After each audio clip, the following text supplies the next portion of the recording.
Hello and welcome. I'm Fernando, a GP in the UK.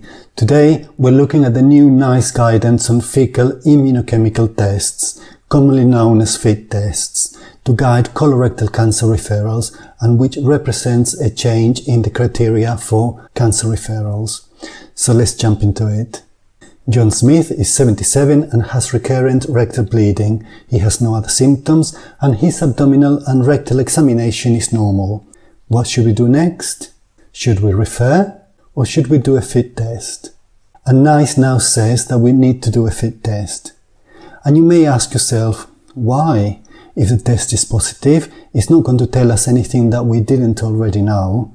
And if it is negative, are we not going to refer him for further investigations? So what's the point? Well, let's have a look at the new guidance and try to understand it. But first, let's remind ourselves that FIT tests detect blood in stools using antibodies specific to human hemoglobin. Human hemoglobin degrades as it travels through the gastrointestinal tract, so FIT tests are less accurate in upper gastrointestinal bleeding. They were developed as an alternative to the old technique of fecal occult blood tests, which could react with chemicals in food and medicines, resulting in false positive results. Before considering the rationale of the NICE recommendations, let's look at them first.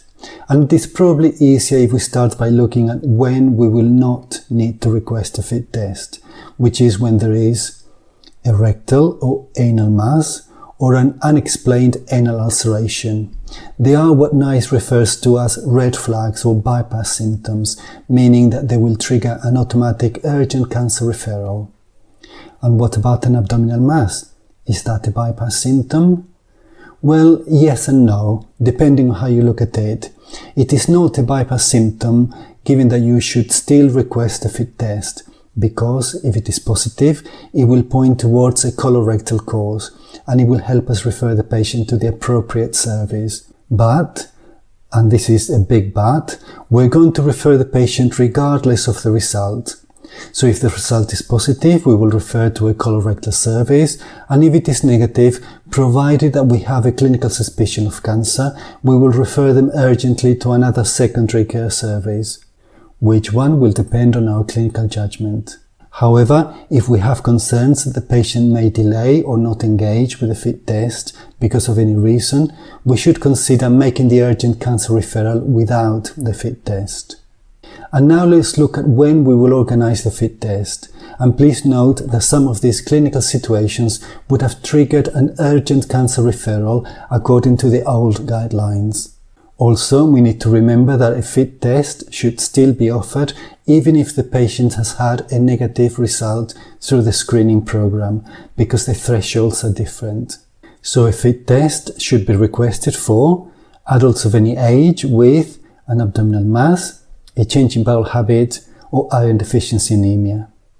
If they're 40 or over, with unexplained weight loss and abdominal pain. If they are under 50, with rectal bleeding and either abdominal pain or weight loss. If they're 50 or over, with either rectal bleeding, abdominal pain or weight loss. And lastly, if they're 60 or over, with anemia, even in the absence of iron deficiency. And we will organize an urgent cancer referral if the FIT test result is 10 or more. And now let's try to understand why NICE has made these recommendations. And it is basically because FIT tests are an excellent way of assessing a patient's risk of having colorectal cancer. A patient with a FIT test less than 10 has less than 1% of risk of having colorectal cancer, and we should consider alternative diagnoses and investigations. This means that colonoscopy resources can be prioritized for people who most need them. In the old cancer referral guidelines, patients with high-risk symptoms were referred urgently without a FIT test. However, many of these referred patients did not have cancer following colonoscopy, even in situations such as iron deficiency anemia and rectal bleeding. So NICE concluded that using FIT tests could reduce the number or the urgency of patients referred for colonoscopy and therefore also reduce the waiting times. It is all good so far, but are there any drawbacks? Well, there are concerns about patients that may not return the FIT tests. which may be related to socio-demographic factors and disability, and this group of patients may need more support. There is also the concern of those patients with symptoms and a fit test less than 10. We said earlier that a patient with a fit test less than 10 has a less than 1% risk of having colorectal cancer. However, this low risk partly reflects the rarity of colorectal cancer in the general population, and we need to be aware that between 10 and 15% of patients with colorectal cancer may have a fit test result which is less than 10. Therefore, if we have any concerns or any reason for suspecting cancer, it is reasonable to refer the patient to rule it out. The joint guideline from the Association of Coloproctology of Great Britain and Ireland and the British Society of Gastroenterology also recommend referral of patients with persistent or recurrent anorectal bleeding for flexible sigmoidoscopy, even if the fit test result is less than 10. So the summary is that for patients who have not returned a fecal sample or who have a fit test result of less than 10, we should either refer them if we are concerned because of cancer or unexplained symptoms, or provide safety netting. Now, what safety netting actually means is going to vary according to our clinical judgment, and it may include things like management in primary care, following a watch and wait approach, or offering further tests, including another fit test, or test for other possible conditions. So let's quickly go back to John, our 77-year-old patient with rectal bleeding. We're going to do a fit test, and if it is 10 or more, we will organize an urgent colorectal cancer referral.